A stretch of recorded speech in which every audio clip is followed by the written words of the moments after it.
السلام علیکم ورحمۃ اللہ وبرکاتہ۔ محترم سامعین، جب سے لاک ڈاؤن شروع ہوا ہے اس وقت سے ہم دوسرے کاموں کی طرح نمازیں بھی اپنے ہی گھروں میں ادا کر رہے ہیں۔ اب چونکہ رمضان کا مہینہ شروع ہو رہا ہے، تراویح کا مسئلہ ہے، اس لیے کچھ لوگ یہ سوال کر رہے ہیں کیا ہم اپنے گھروں میں کسی حافظ قرآن کو مقرر کر کے ان کی اقتداء میں نماز ادا کر لیں گے؟ اس طرح کچھ بازو گھر والے بھی آ جائیں گے، رشتہ دار بھی جمع ہو جائیں گے، تو کیا ایسا کر سکتے ہیں؟ اچھی طرح سے ہمارے سامنے یہ بات مکمل واضح ہو چکی ہے کہ میڈیا جتنا زیادہ مسلمانوں کو بدنام کر سکتا تھا اس سے بھی زیادہ بڑھ کر وہ کر چکا ہے۔ اب ہماری کوئی حرکت کی وجہ سے ہم تمام مسلمانوں کو بدنام ہونے کا موقع فراہم نہ کریں۔ رہا یہ سوال اس لیے ان حضرات کے ذہن میں آ رہا ہے، شاید وہ یہ سمجھ رہے ہیں کہ تراویح میں قرآن پاک کو مکمل کرنا ضروری ہے، حالانکہ ایسا مسئلہ نہیں ہے۔ تراویح کی نماز ایک مستقل سنت ہے اور اس میں مکمل قرآن مجید پڑھنا یہ الگ مستقل سنت ہے، نور علی نور ہے اگر یہ دونوں اکٹھے ہو جائیں۔ اب تک موقع ملتا رہا، ہر سال رمضان میں ہم نے ویسا ہی کیا، اللہ تبارک و تعالی قبول فرمائے۔ لیکن اس سال جن کے گھروں میں حافظ قرآن ہے ان کے اپنے گھروں میں وہ مکمل قرآن تراویح میں ضرور پڑھیں، اور جن کے گھروں میں حافظ قرآن نہیں ہے وہ یہ ارادہ کریں کہ ضرور ہم بھی اپنے گھر کے کسی نہ ایک کم از کم بچے کو ہم حافظ قرآن بنائیں گے۔ اب چونکہ حافظ قرآن اگر نہیں ہے تو جتنی صورتیں آپ کو یاد ہیں اتنی ہی صورتوں سے آپ تراویح کا اہتمام کر لیں، یہی کافی ہے۔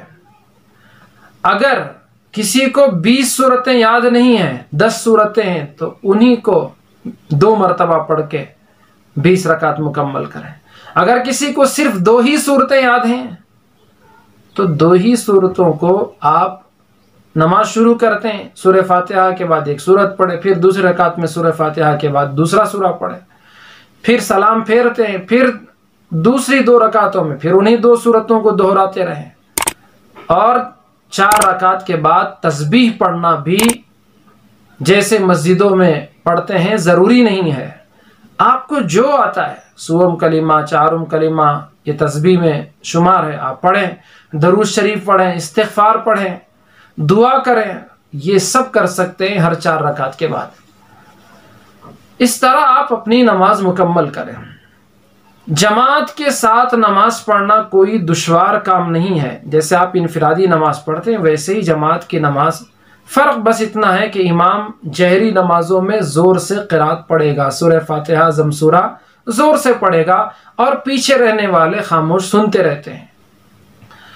اگر یہ کام دشوار معلوم ہو رہا ہے تو آپ انفرادی طور پر نماز پڑھیں، اپنے گھر میں انفرادی طور پر تنہا۔ اور کچھ لوگ اس فکر میں ہیں کہ مسجد کے لاؤڈ اسپیکر میں امام تراویح کی نماز پڑھ دے، قرآن زور سے پڑھ دے، تو ہم اپنے اپنے گھروں میں رہ کر ان کی اقتداء میں نماز پڑھیں گے۔ اچھی طرح سے سمجھ لیں کہ مقتدی اور امام کی نماز صحیح ہونے کے لیے، امام کے پیچھے مقتدیوں کی نماز درست ہونے کے لیے شرط یہ ہے کہ امام اور مقتدی ایک جگہ میں ہونا ضروری ہے۔ امام مسجد میں رہیں اور ہم اپنے گھروں میں رہیں تو جگہ الگ الگ ہو جاتی ہے، اس لیے ان کی اقتداء میں نماز جائز نہیں ہوتی۔ یعنی لاؤڈ اسپیکر میں وہ پڑھ دے، ہم اپنے گھروں میں رہ کر نماز پڑھیں تو نماز جائز نہیں ہوتی۔ جیسے میں نے عرض کیا، جماعت سے گھر میں ہو سکتا ہے، خود کے گھر میں نماز پڑھیں، اگر وہ بھی نہیں ہو سکتا انفرادی طور پر اپنے گھروں میں اپنی اپنی نماز پڑھیں۔ اللہ تبارک و تعالی جلد سے جلد اس بیماری کو ختم فرمائے، پھر سے مسجدیں آباد ہو جائیں اور شہر آباد ہو جائیں، لوگوں کی پریشانیاں ختم کر دے اور بے روزگاری ختم ہو، سب کو ہنسی خوشی کے ساتھ جینے کا موقع عنایت ہو۔ اللہ تبارک و تعالی ایسی فضا بنائے، آمین۔ وآخر دعوانا ان الحمد للہ رب العالمین۔